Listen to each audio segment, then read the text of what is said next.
I'm sharing my screen because I want to take you through some things, kind of an update on numbers, where things are at, and some interesting discussions this week. What is today? Wednesday, April 22nd, 2020. Be sure to check out Life Contagion, the podcast. Here, let's look that bad boy up. Should have that on here. This week we had another very nice guest. I'll bring that up in a second. Check that out, and you can always tweet or get at me on social media, Dr. Larry Burchett. I'll do my best to answer your questions. Here we go. The setting of what's going on right now, the reason I kind of want to do this live is people are kind of getting restless. I'm seeing initially volumes are down in the ER. Not many people are coming in. I've been concerned. I've had some patients that have, to be honest, waited too long. They should have come in before. And some of them got into trouble. One guy died, and I think that's part of why, is because he did not come into the ER, whether he wouldn't have anyway or whether he was trying to avoid corona. I think it's important always to know the ER's there, and when you have a true emergency, go in. A lot of the stuff that doesn't need to come in, that's probably appropriate that it's not anymore. But I think we're starting to see people get sick of this quarantine. Not only these protests, I think they're going to be coming back into the ER. They're going to be breaking quarantine and getting out. The new world of masks and getting out of the house is coming. Worries me a little bit. I think there's going to be an increase in cases because of it. But there's a lot of people that don't believe that this is that bad of a thing. And I want to take you through some things just to kind of show differences regionally, and I would make the argument that this really is a bad thing. This is a helpful visual aid. This is from the Daily Mail in the UK, and it shows red is the daily deaths from coronavirus. These guys in blue are leading causes of death in the US. Heart disease and cancer cause 500,000, 600,000 deaths a year, or about 1,700 deaths daily. We're peaking, hopefully, right now with somewhere over 2,000 deaths. This is as of 4/14. This is 4/22. It's a week later, but I think numbers are still over 2,000, where we still have more deaths from coronavirus than any other cause. Now, you will note way down here, what is that? 1, 2, 3, 4, 5, 6, 7, 8, 9. Flu and pneumonia, 153 deaths daily, American deaths from that, flu and pneumonia. Way different. Way different. Now, this is today. You can take if we peak, it goes down. You take all the numbers and you spread it out over a year, it's going to be lower. But the point is, today, this number is the number one leading cause of death. This is a big deal. That's a pretty big deal. Let's look at some numbers. Again, these are numbers as of today. Go back to worldwide U.S. coronavirus cases. You can Google that. United States, 850,000, 47,000 deaths. Spain, way less. Now, there's a game here, right? I don't think anybody believes this number, 84,000, right? These are confirmed. How many real cases are there? We don't know. But A, this is what they're telling us. B, this is what is tested. And then here's their deaths. I'm highly suspicious that is higher and that is higher. There's a whole game to all of this. and you can see, if your goal is to make it look not as bad internationally, then don't test. Simply don't test, and you can write respiratory failure, ARDS, whatever you want, on the death certificate. And I'm suspicious that that may be going on in other places. There's been some journalism that has kind of pointed this stuff out. I think in the long run, look, what's the scoreboard? Is this the scoreboard where we just don't want to look as bad as the rest of the world? Or is the scoreboard the actual lives that we save? Now, politically, it's very easy to get confused, blaming Trump, blaming whoever. This is a bad scoreboard. Apart from his response, which I think does deserve, analysis and commentary, the scoreboard is how many people die. What can we do? Could we have done to prevent that?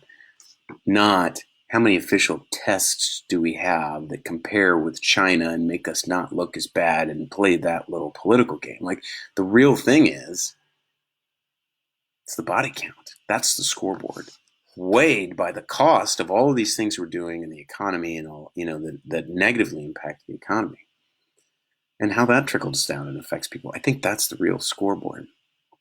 And so when you go to us, when you look in the US, of our 850,000 cases, look how much is New York and New Jersey. 250, it's almost 340,000. It's almost half. 40% are from right here. It's crazy. Almost 20,000 deaths. What do we have? 47,000 deaths. So it's like 40%. Almost 50% is New York, New Jersey. Crazy how much of it is there. California, the most populous state, way down. Almost a tenth of the cases, and then the deaths, even less than 10%. Places that I'm from, let's look at Missouri, almost 6,000 cases, 189 deaths, and Kansas, 2,000 cases, 107 deaths. Look, I know there's a lot more population in California and New York. We don't need these to go up. Let's play it safe and smart and not end up with thousands, tens of thousands over here and thousands over here. If you look at, that was the state of New York. So you can Google your county's public health department and type in confirmed coronavirus cases. This takes you to New York. Cases, hospitalizations, and death. This is New York City. The other number was state.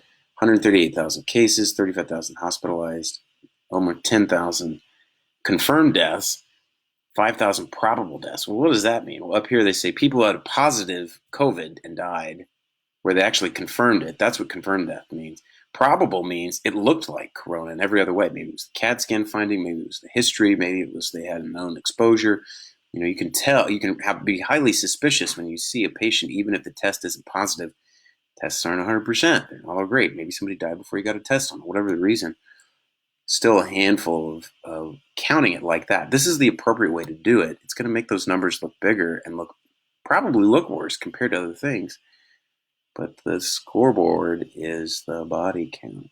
Having an accurate number is what we need to tell us what we're doing making the right effect or not. Now, if you have other goals out of this to restart the economy so people can make money, whatever, and you want to mess with these numbers and not make it look that bad, you can see how that being confused as being part of what the goal is can, some folks don't want to know how many people die and how many cases there are. That is inferior public health and ultimately is going to cost more lives. Scoreboard, that's the point. Novel coronaviruses. So let's go to LA. Let's go to California. Way less than New York. Here's today. Los Angeles, 16,000 cases, 729 deaths. San Francisco, this is crazy. 12,000 cases, 1,000 deaths. So let's go back. 16,000 versus 12,000.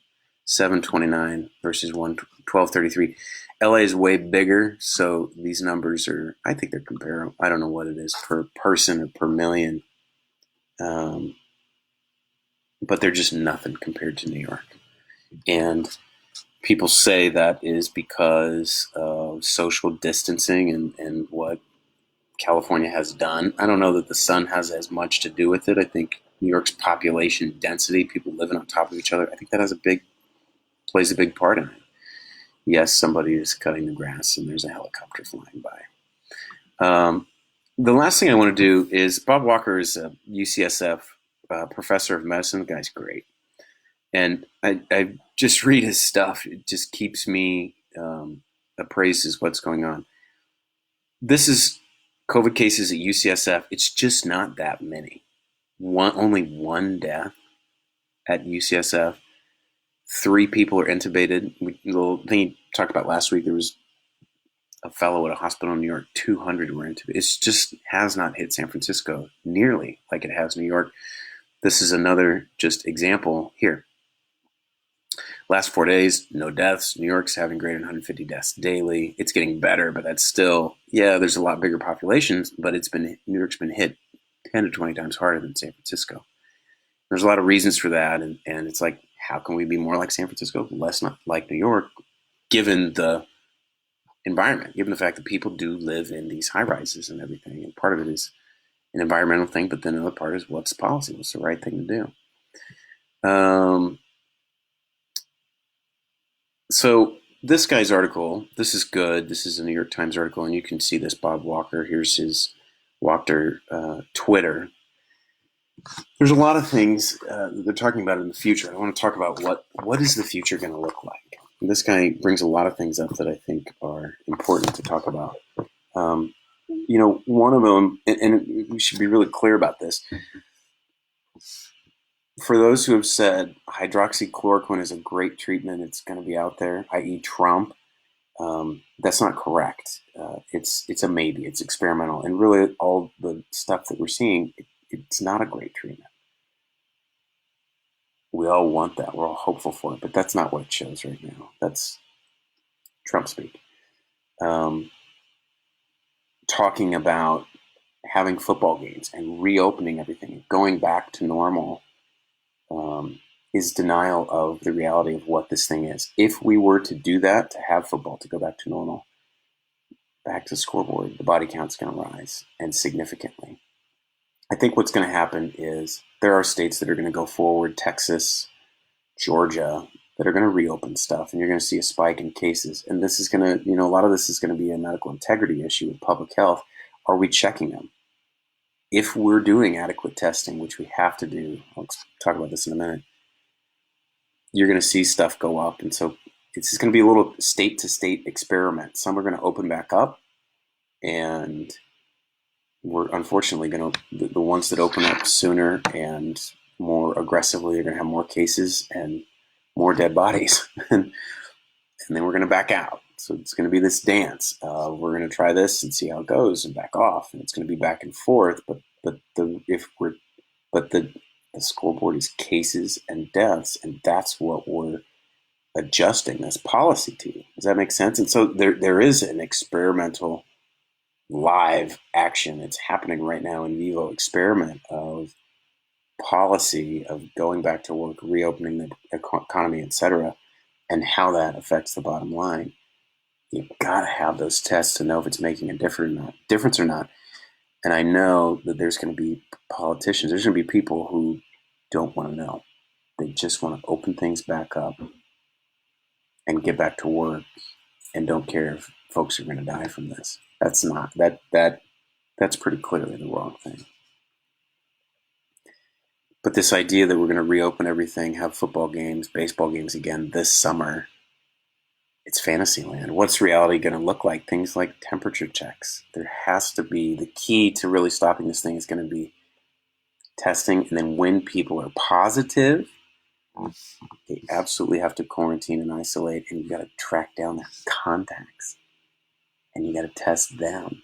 And when they're positive, and then on and on and on, that is the way that we let people out and get out of home quarantine, stay at home, is you have to get a really good setup, testing and follow-up with contact tracing. That's called contact tracing. That's how you do it. And you have an antibody test that shows people are immune. We're talking about getting these certificates, something on your cell phone that can't be transferred to somebody else or forged that shows you've been exposed, you have immunity, and you're safe to go out. Those are the things that are what's going to open the economy back up. Not big, boisterous, let's have a football season again. Chloroquine's going to save us. Hydroxychloroquine is going to save us. That's not good policy. And it's going to raise the body count. People are going to die from this. Policy matters. The world's going to be changed. The world is forever changed. We're not going back to the other one. And I think it's important for all of us, me included, to accept that. And then, okay, how do I want to live in this world? How do I want to make the best of it? One of my friends is pregnant, thinking about, like, should she even be working now? She's a physician. And she's kind of settled on, you know what, this is going to be a good time to be at home with the family, to take what life is giving her she doesn't want to go back to work and risk having preterm labor, which there's concern that there may be increased preterm labor with coronavirus positive pregnant women. Um, she's not in denial. She's accepting the reality of what risk for pregnancy and complications and all that, and then is kind of making the best out of it. How can we do that? How can I do that? Um, but the world's probably going to look like certificates and stuff on your phone. This idea of a vaccine, like 12 to 18 months, like, God, I wish. I'm skeptical. We don't have a great flu vaccine. People talk about, I'm going to work through some of this Walker stuff because he brings a lot of this stuff up. This is the McNeil article. This is what I was talking about, hammer and dance, two-step forward. So we're going to do things, do nothing, mitigation, and when there are spikes, again, in cases and deaths, adjust. Okay, we're going to not blow open the floodgates, just open it up a little bit.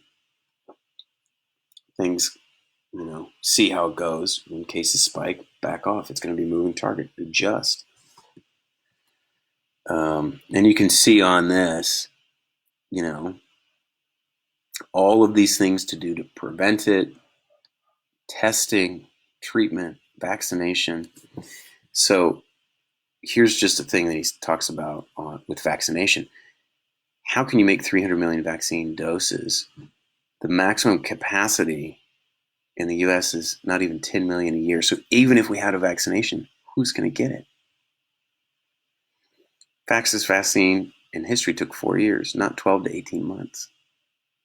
We're all hoping in all of these things because we can't imagine this reality. What are we going to do? But it's like, when you look at the truth of this stuff, stuff is sobering. That's why people talking about going back to work and reopening the economy and we're done with this. It's just, I'm sorry I don't have great news, but it's sobering. This is a sobering reality, and there's media is diverging now on this and antibody testing. So these are good little slides. I'm going to click on this. Bob Walker's he's just great.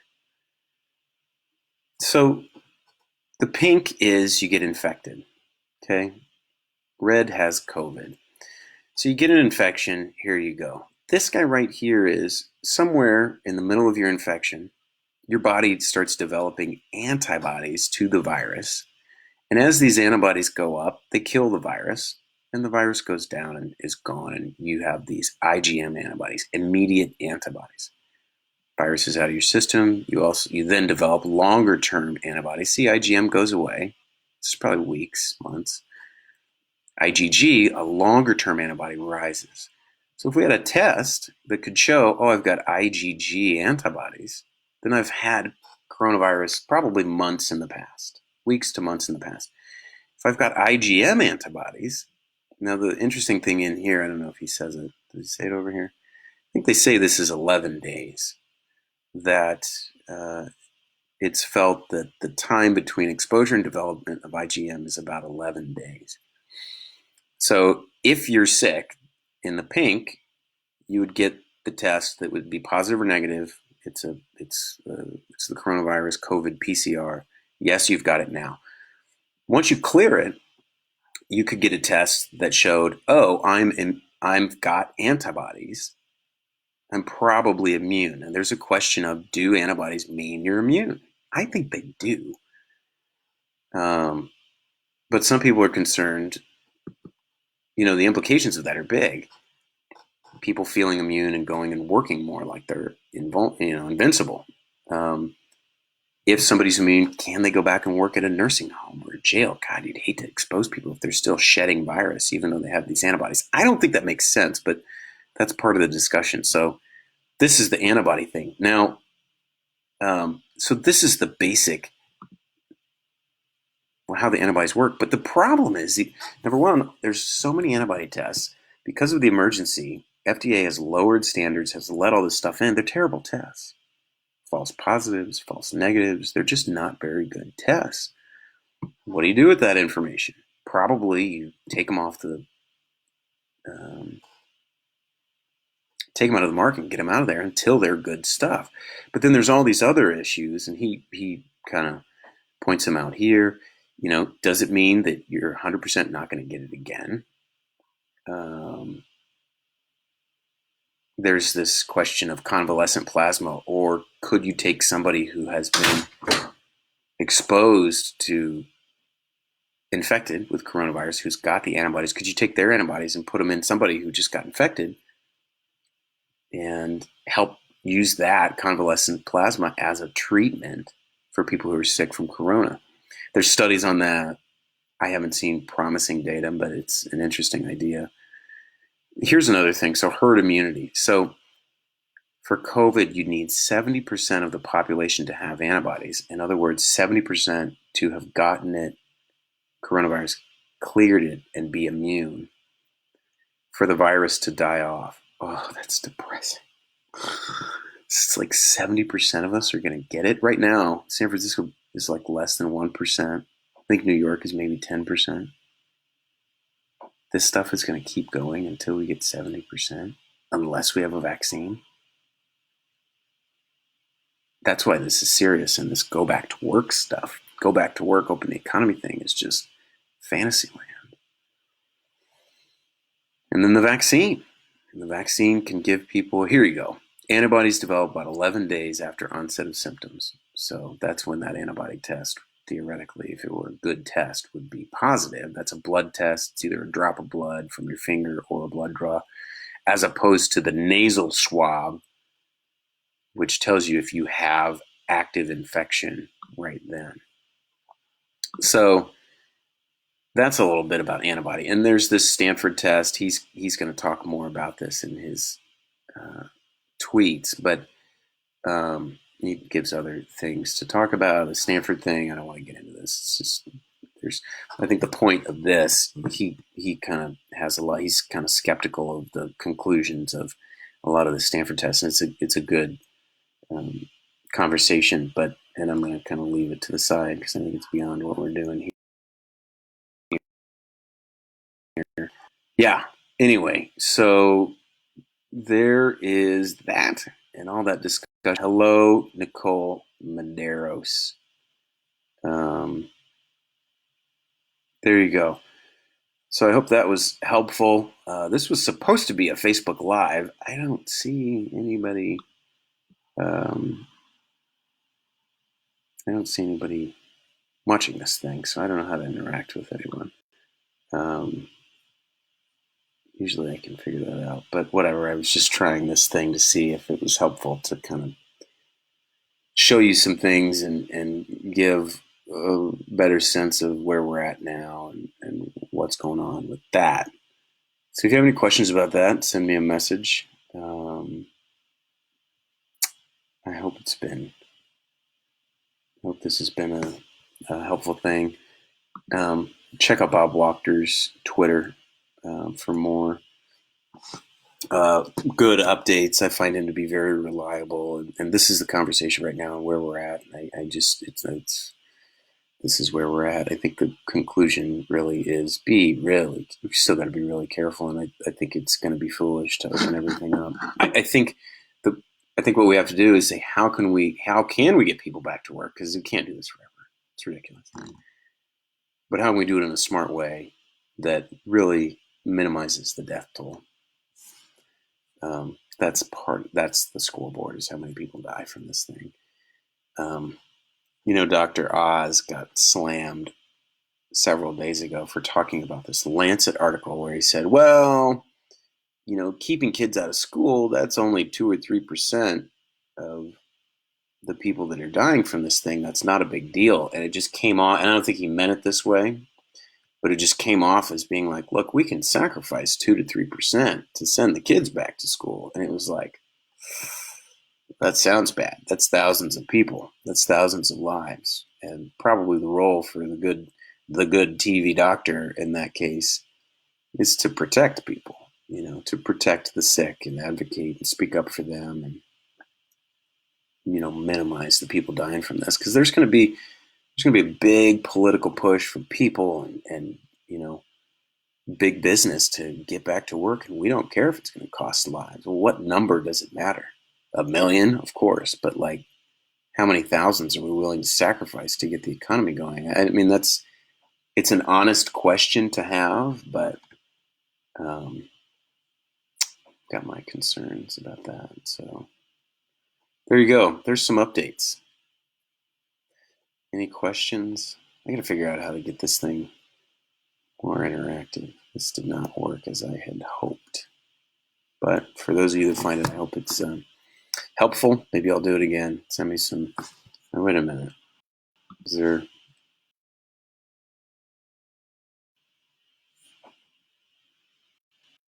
I don't think. Yeah. Send me some questions. Let me know what you think. All right, I'm going to end this thing. Stay safe.